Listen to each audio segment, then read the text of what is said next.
I give thanks that Sue's doing better. Lana, I give thanks that it looks like you're up and you're moving around. Cindy, I give thanks that you have enough confidence in Dennis that you'll leave him at home to rest like the doctor told him while you come and help. And so I pray that you have patience during this service, and if you need to get up and go at any moment, then we all understand. For those of you who do not know Dennis Ashley, the hardest thing in the world for him to do is sit down and rest. And that's what the doctors ask of him. Be mindful of Nancy Tony. Be mindful. Give thanks that God resides in Nancy through Jesus Christ. Be mindful of those who are sitting in nursing homes. I stuck my foot in my mouth. Imagine me sticking my foot in my mouth. I've told you several times about my friend Jim Hall, who was raised in the valley. And he and his wife Lois, who's now residing in heaven, were married at this very spot right here.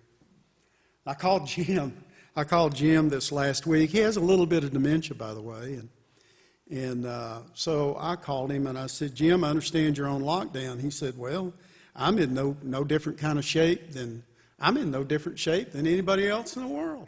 I thought everybody was kind of in lockdown. I said, well, okay, that's a pretty good perspective, but Jim, isn't it true that your daughter can't come and see you anymore? And yada, yada, and he let that go and redirected me.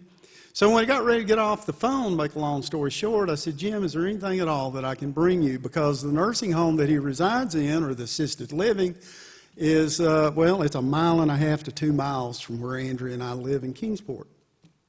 I'll just drop it by the front desk.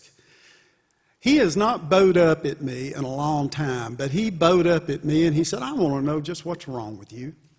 And I said, sir? And he said, well, you're treating me as if I am held hostage and confined. And I said, oh, well, Jim, I didn't mean to offend you. And he said, I want you to know that I have freedom. I can get up from here. I can go home. I can walk out of here anytime I choose to walk out.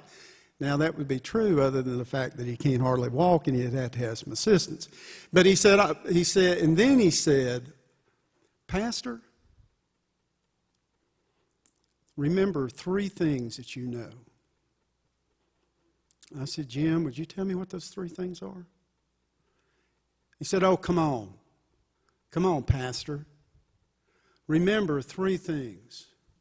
The 3 things that we have in Christ.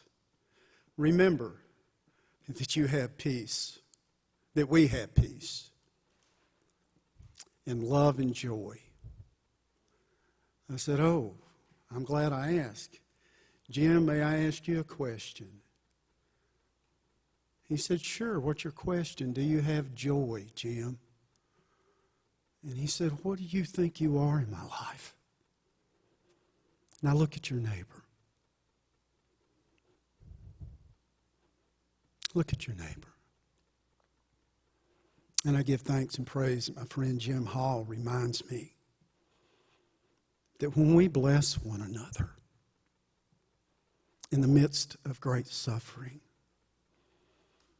that we show up as the very joy that Jesus calls us to be.